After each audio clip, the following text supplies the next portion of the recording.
Episode 139 of the Read to Lead podcast is brought to you by FreshBooks, offering a month of unrestricted use completely free, and you don't need a credit card. Simply visit freshbooks.com/read to lead and enter Read to Lead in the How Did You Hear About Us section.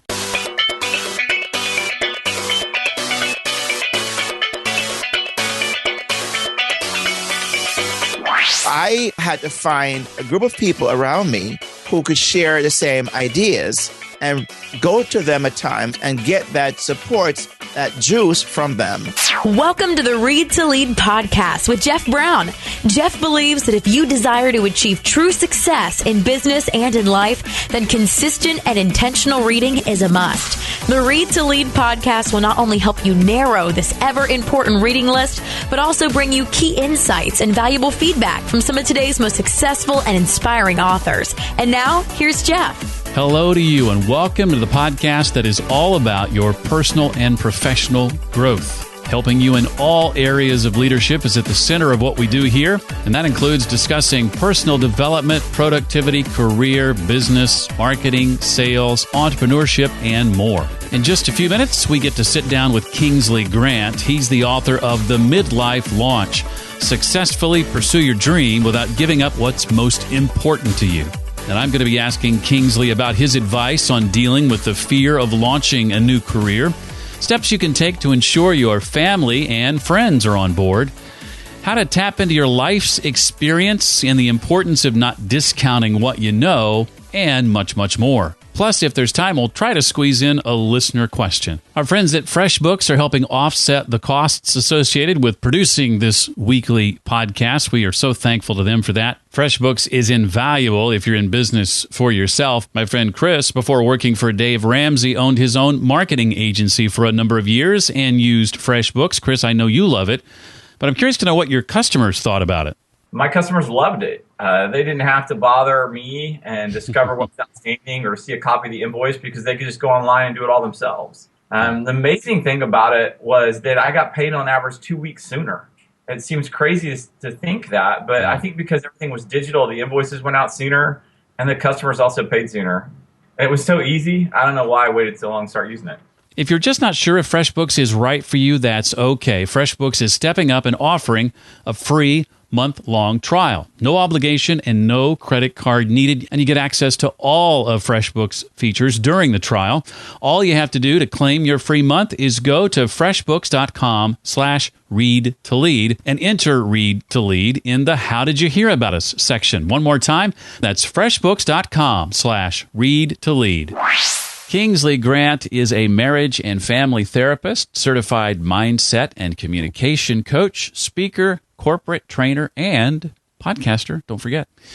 He is also the author of several books, the latest of which is called The Midlife Launch: Successfully Pursue Your Dream Without Giving Up What's Most Important to You.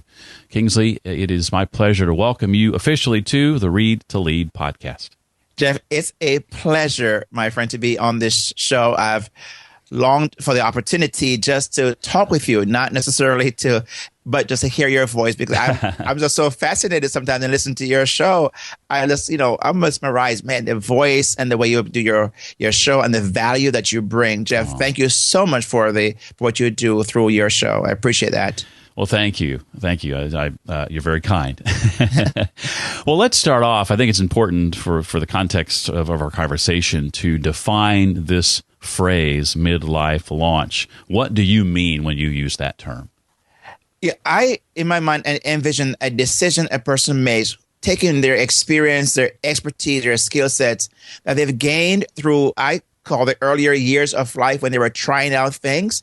And now they're going to blast off into the best season of their life. It's where the person has built up, I call the required muscles to now do the heavy lifting of reliving so they can make a significant impact upon the world. That to me is a midlife launch. Well, amen to those being the best years. Yes. I second that for sure. Well, let's back up just a little bit, if you don't mind, and share a bit about the early part of 2011 and how things during that time kind of served as a catalyst for you in making some pretty major changes in your life and embarking on your midlife launch. January 1st, New Year's Day, how I began my year, Jeff, was a call from my sister and who lives in Jamaica. That's where I'm from. And she called to tell me at 6 a.m. that morning that my mom had died, who had battled cancer for the last few years of her life. And, we knew she was getting really bad.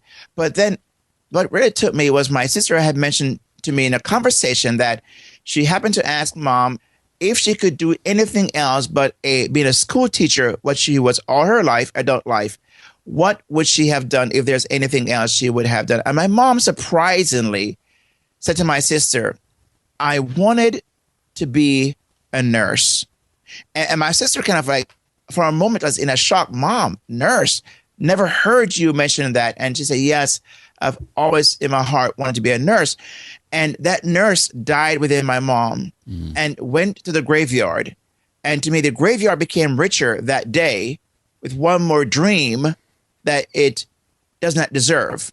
And I made up my mind that I had some dreams in my heart that I wanted to make certain that gets out. And from that day on, I said, for my life and every person I come in contact with, I'm going to implore, inspire, push, motivate, do whatever I can that they too don't take their dream to their graveyard. And I say, let's become a graveyard robber and live our dreams so we don't have to let the graveyard become any richer. It's rich enough. That was a very transformational change for me in my life. Kingsley says that despite the varying dreams that we all have, there are 4 major challenges that all of us face, and one of those is fear. Kingsley, I'd be curious to know what some of the fears you experienced along your journey were that you had to personally fight through. Jeff, for me, my biggest one was the fear of failure. For a good number of years, I wondered what would it be like to really launch and do my own, pursue my own dream. And what kept me back and kept me stuck for a long time was what if I failed? And I around me, I didn't have that strong support even growing up where take these risks and it's okay. You've learned from your failure. It was almost like you failed, you are a failure. So I associated a fail-in of something to become a failure, who I now was. And so that kept me stuck for a very long time. So that was my major one. And for me, I had to work around that and, actually take an action step, which had led me to realizing that the worst thing did not happen. The second was the fear of rejection. See, I associated with, of course, growing up, and again from Jamaica, the whole idea of status, you are what you do. So I felt that people who knew me around what I did, if I did something different, I would not be rejected by them, because of what I brought to the table would no longer be there or true. So I would, in my mind, can I let that go? Would I be somebody if I let that go? And my answer was no, I would have lost who I was. So the other one is a fear of loss, which is the identity. So it was my identity was around what I did, not who I was. And so I felt like, Jeff, I'm going to lose that. So I wanted to hold on tight to that. So those fears really paralyzed me. In regard to failure, one of my favorite authors, Margie Worrell, who was on the show a few months back, says that we need to fear regret more than we fear failure. That's a quote that has stuck with me and a creed that she lives by. And she says the greater risk isn't trying and failing, but spending the best years of our lives sitting comfortably on the sidelines, too afraid to try at all. I love that. That's just always stuck with me. I love that too. I think it's words to live by for sure. I agree. Well, yes. Talk about what it means to normalize the fear. I had to look at, when I mentioned these fears just now, about, what's the worst thing that could happen? And I had to visit that whole narrative and look at, okay, if this happened, is there something I could do? And by me traveling that pathway and realizing, yes, I could do this or do that, it reduced the strength of those fears that I had. So if I failed, okay, would that be the worst thing that could happen? No, I could recover by doing X, Y, Z. Well, by talking that way around those fears, it helped to normalize and bring it to a level where it was manageable. So if I can manage it, it's not as fearful as it once did, because the whole idea for people is many times, Jeff, is that they feel so helpless. And if something happened, there's no way to recover. But if I can go there first in my mind and realize I could do something about that, then it now helped me to okay, breathe out a little bit better and normalize that for me. And that helps me. Well, wanting and seeking the approval of our family for this kind of thing can be at times, I'll use the word defeating. Yeah. It can be hard for family to support something they don't understand. If the culture of your family has been, 9 to 5 is the norm, this could be something they struggle with. Do you recommend, Kingsley, we refrain from seeking their approval at all? After all, we can't force them to approve what we're doing. And if so, what are some steps we can take to ease that process? That is a $1 million question, because I really, it's a great question, Jeff, because that's the area where I felt, where I came up against a wall, and I was wondering, okay, what if I didn't get the support or the approval of my family, immediate family, and others?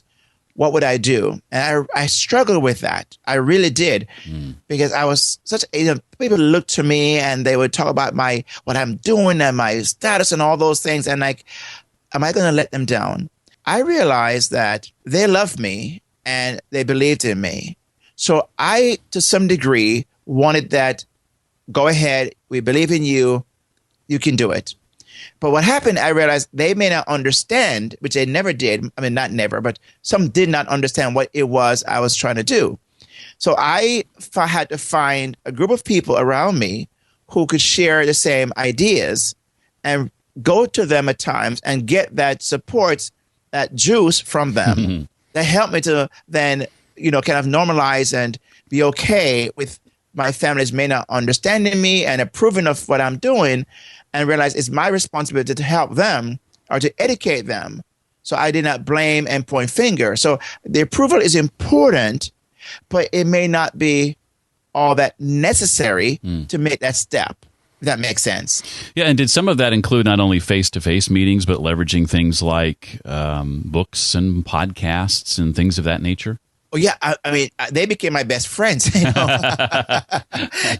I really had to draw on reading certain books that, about mindset and look at what people are doing and, some coaching and mentoring. They became my heroes because they helped me to understand what others may have gone through and listen to people's story and read certain books and certain autobiography, what those individuals had to go through, and realize I'm not any different. I'm going through something like they did. If they could do it, guess what? I too could do it, Well, one thing I hear, Kingsley, and I think you do too, probably more than any other in regard to making this kind of a leap, potentially leaving a steady paying job to starting your own business, let's say, is this concern over existing responsibilities, children, spouse, even the present job and responsibilities there, and coworkers, et cetera. What advice would you give to someone struggling with the responsibilities? I take this one very seriously, because I had that myself, and I realized we cannot just blindly and foolhardily just ignore our responsibilities, because we have responsibilities and we should act responsible with those responsibilities. So it has to be factored in.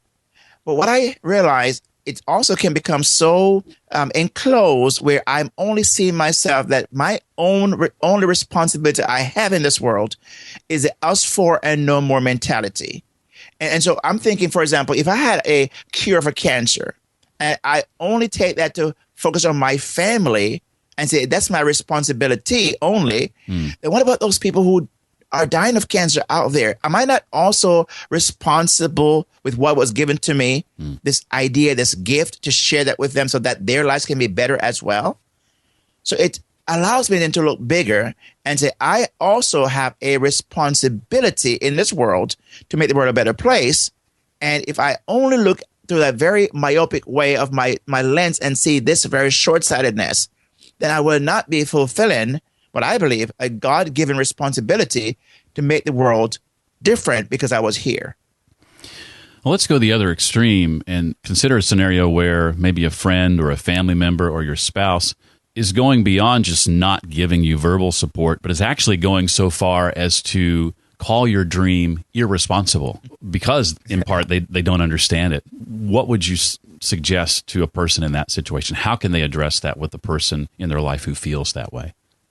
I too have seen that a lot, and I, have coached people through this very process because it's very sensitive. It's very delicate, and it must be handled delicately because you don't want to somehow set up this idea of them against you and you against them, because that drains your energy. It takes away all that you need to be successful in the life that you're pursuing. So I find that my responsibility and my job is to educate them because I'm way down the track. When I get started, they're way behind because I have had time to think it through, pray through, and get counsel and advice. They were left out for the most part. So, I've got to then take that responsibility to come back and slowly, patiently understand they're not against me, but they are fearful of what they don't understand. So my responsibility is to be patient with them and also realize that they may never get it the way I do, and be okay with that and realize it's not because they hate me and they don't want me to succeed, is that they don't share necessarily the same passion I have. And I had to understand that. So it's really, I just put that back on me. And I had it in my own situation. My wife is not an entrepreneur. She is not as passionate about the things that I am. And it's okay because she's more about other things. Yeah. And I realized that I had to come back and find, with her blessing, find someone else or other people who she would say, go there and meet with them and do all those things. But then you come back home and report what's happening. And what I find is when you're able to come back home and say, honey, look what's happening. Look what just happened. A paycheck, something. She said, oh, that's wonderful. Go do more of that. Well, I know for many of us, in a decision like this, imposter syndrome can set in, and we start to sort of doubt the uniqueness of our skills in our life's experiences. I know I struggle with this still. I launched a course 2 or 3 years ago that I'm about to relaunch, and even though I've launched the course once already and it was successful, the relaunch has me nervous, and I've begun to doubt. Will people want to pay for what I have to share? Yes. Are my skills really that valuable? Talk a bit, if you would, about tapping into your life's experience, Kingsley, and why it's a mistake to discount those experiences. Jeff, you have touched on something very, very important, very interesting, because I too myself had those moments and still do at times, because I kind of it's in this world where it's not, sometimes it's not a tangible thing where, okay, I'm measuring what it is I'm doing and I'm giving you a value. So you buy me a book from me, here's a book. So that's an exchange of value. It seems very equitable. Mm-hmm. When it comes to then something that's is less tangible, I'm thinking, how can I charge this for this product per se? And I begin to look into, well, is it really worth that? For me, I had to go back and I start do the math. I said, Kingsley, you're where you are today. Let's kind of go back and look at the math. You've gone to school and you've put thousands and thousands of dollars into an education where you now are and what you've achieved. You've paid for thousands and thousands of dollars for coaching and mentoring. So let's look at that. Now, take that alongside a doctor, a medical doctor who went to school for many, many years, and you go to see them for 5 minutes and they charge you $175 and more, right? Yes, they do. For waiting, and they don't even think anything about it. What's the difference? And that helps me sometimes when I'm able to find something like that and put it up against what I've done and what I've put out, and say what makes what I have not as important and as valuable as what they do. And those self-talk has helped me, Jeff, because I do at times have to have myself a kick in the butt type of thing. I said, Kingsley, you know what? Wait a minute here. You're discounting what you've put all these years and years into perfecting. So now be okay with that. I love that. I love that analogy. Well, what does it mean for our dream, Kingsley, to transcend us? And why do you feel so strongly about that? Jeff, my biggest why, what I do, have to be more than just something that I can achieve by hard work. So if I say I work hard to make $1 million, and if that's the reason why I want to do what I'm doing, and so I made $1 million, then what? You know, I was speaking to this one gentleman, this guy, very, very successful entrepreneur, and he said to me, Kingsley, for 3 months, I went to the darkest time of my life after I've hit my goal. So I was in deep depression, even suicidal. I said, come on, you can't be. You're so successful. Everyone who knows your story on the outside would never believe what you just shared with me. He said, yeah, because I hit my goal and I did not know what else to do because now what? And I was saying with him that it has to be something that's bigger than the goal you've set, where it outlives you. And it has to be a vision, a dream that you know you cannot do in your lifetime, but you can put in place processes and systems and something that will outlive you, but keeps that dream going on. So, for example, I want to change the world one dream at a time, that every person that I meet lives out their dream. Well, I know, Jeff, that I just can't do that in the life I have left. But what if I was able to put in place a structure, a framework that can outlive me but continue to help people find a way to find their dreams? Well, that transcends me, and it gets me up in the morning. It keeps me going when other things may not, because I know my work has not yet finished. So that is a transcendent piece. I believe every person who wants to be successful and make a significant impact upon our world need to have and must have. Well, Kingsley's book is 10 chapters long, and much of what we've talked about thus far covers around the first 6 or so chapters, so there's plenty left for reading on your own time for sure. I do want to ask some questions not directly related to the book, Kingsley, but before I do that, is there anything else from the book you want to make sure we walk away with? You know, Jeff, thank you for asking that question. I appreciate it, because one of my favorite chapters is chapter 10 about taking the plunge, because we can do everything we do, but if we never jump, you know, what does it matter? And to a quick story, if I can here, Jeff, I had gone to Jamaica on vacation, and there was a 33 feet jump that we had to, well, we didn't have to, but we were suggested and, you know, asked if we wanted to make off a cliff into an ocean, you know, still beautiful water. And the guy who was our guide, I mean, Jeff, you would not believe, this guy walked up, and with a chiseled body, he just almost like an eagle, flew off that ledge head first and just pierced that water like knife would pierce butter. You know, that's how beautiful. I'm thinking, oh, I can't do that. You know, how could I ever? But he, you know, where he was in his journey, I was not yet. So I could not compare, but I was trying to compare my beginning with his middle or his 2/3 of the way. But I said, okay, Kingsley, you may not be able to jump head first, but could you just jump? And Jeff, with fear and trepidation and, you know, all of that shaking, I walked up to the ledge and said, Kingsley, just jump all feet first. So I just jumped. And it wasn't pretty, but. It was not pretty. It was not pretty. But here's the thing. What he experienced, I experienced. What was that? We both got in the water and came back up out the water. It didn't matter how I jumped. It's that I jumped. And that's my favorite chapter, because it says, take that jump and have the experience, and you can talk about it. And you can always work on improving what you're doing as you go and iterate, much like, you know, software iterates, right? Exactly. Well, Kingsley, I'd love for you to name for us some books that have impacted you over the years, maybe one or two that you go back to again and again. Jeff, you know, this may not be the popular thing, but I have to tell you, the most impactful book for me is the Bible. And I go back to it again almost daily, because I find there in it every life experience you've ever had. It's outlined there. Business, relationship, I mean, you know, pleasure, everything I believe is there. So that's my most favorite of all the books. What I also love, the book that made an impact on me was the 4-Hour Work Week, Millionaire Messenger, Think and Grow Rich. Those 3 books, really. I mean, Rich Dad Poor Dad also. Those 4 books, so alongside them. I know you mentioned 2, but I just mentioned those 4 really fast. But they have been books I've gone back to because they've set in motion in my life some things that helped me to be where I am today. I love all those. And I've read, I think, all of those as well, including the Bible, and just read it this morning, as a matter of fact. Yeah, me too. So great suggestions.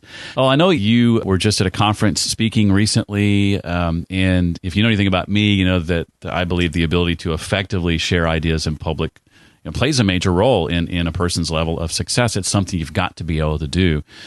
I'd be curious to know, Kingsley, what are some of your tips for delivering an impactful public talk and a memorable public talk? Jeff, if I can just use it as a frame, as a backdrop to my answer, is you spoke also recently at the podcast movement, more question and answer, and I've seen this before that as well. And I believe what you did there are some things I want to share because you managed that so well. Oh. And really, I heard you when you were doing an interview with Michael Hudson recently, I think on one of the most recent shows. Yeah. And he was sharing about speaking. And you talk about how you were kind of nervous sometimes. But I'm telling you, what you did there, I would never have known because it didn't come through at all. And some of the things you did so well, which I really admire, which I also want to share, is the stories that you told. Because that, I believe, stories sells. So if a person, I believe, want to be impactful and memorable, number one, it should have been at your talk. Okay, no, seriously, I mean, you did a great job. But I believe that they tell stories. Be yourself. Make it about your audience, not about you. You brought a gift to deliver it. I think if that can be a summary of what people do when they give public talks, then it's not about like, how did I speak? Was I good? No, it's not about you. And people are going to remember those stories. It's like the very first sentence, I think, in the book, Purpose Driven Life. Yes. The very first sentence is, it's not about you. Exactly. Words to live by. Well, I know the book has been out now for a few months. In fact, I didn't realize till this morning that it came out in, April, I think it was? Yes. But I'd be curious to know, Kingsley, what's next for you? Maybe share a bit about what you and your team you're working on now that you're excited about. Sure. And I want to mention this, thank you for even mentioning about the book because, in the first 5 days, it hit the number one in the category of the midlife. Oh. Yeah, it did. And so, of course, I have the screenshot to prove it. That's important. It's important, right? Amazon. So I was very, very, pleased with that. And some great reviews have come in as a result of that book. One that stood out to me was one lady said, Kingsley, it's like sitting down with you over coffee as a friend to friend. Then you became my coach. So that was like one of those most important moments for me. So I mentioned that to kind of segue into what I'm working on is a blueprint that is a companion to the book, is how to take a concept or an idea or the curiosity or the song of your heart to a reality. So how to take that passion and make a profit out of that. So I go through an 8-module course that I'm putting together, which is now almost 80% finished, to help that person walk through, test out ideas to the point of going into production or into the reality of their dream. Excellent. Well, be sure and let us know when that's complete. I will. And we'll let Read to Lead listeners know about that. That'll be great. Thank you. Well, the book, again, is called The Midlife Launch, Successfully Pursue Your Dream Without Giving Up What's Most Important to You. His name is Kingsley Grant, and I think he's awesome. Kingsley, thank you for being here. Really appreciate you giving your time today.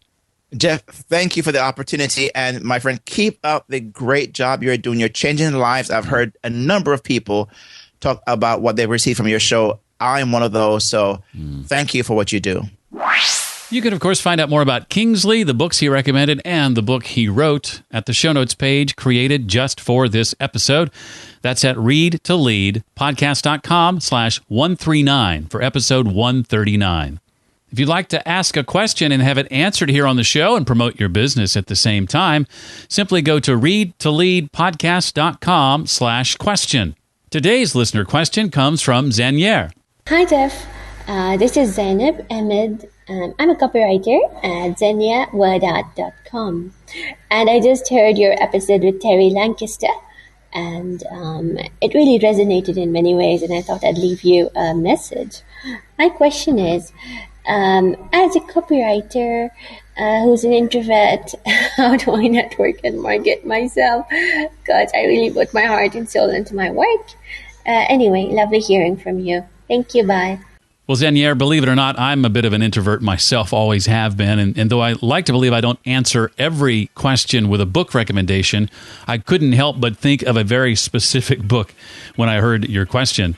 And that's a book from Beth Belo, and the book is called The Introvert Entrepreneur, and I think this book would be perfect for you. We had Beth on the show, in fact, just a few months ago, earlier this year, if I'm not mistaken. I'll put a link to that discussion and a link to her book in the show notes for this episode, so you can check that out. Again, that's readtoleadpodcast.com/139. Don't forget about that free month-long trial from our friends at FreshBooks to take advantage of it right now. Remember, no credit card needed either. FreshBooks.com/readtolead. And finally, if you haven't yet picked up my Presentation Toolbox ebook, you can pick that up right now by texting the keyword toolbox to 33444. Well, that does it for this week. I look so forward to seeing you next time for the Read to Lead podcast. Thanks so much for listening to the Read to Lead podcast. As a subscriber, we challenge you to be more than just a passive listener. Become a vital member of the community. Visit us on the web at readtoleadpodcast.com. Until next time, remember, leaders read and readers lead.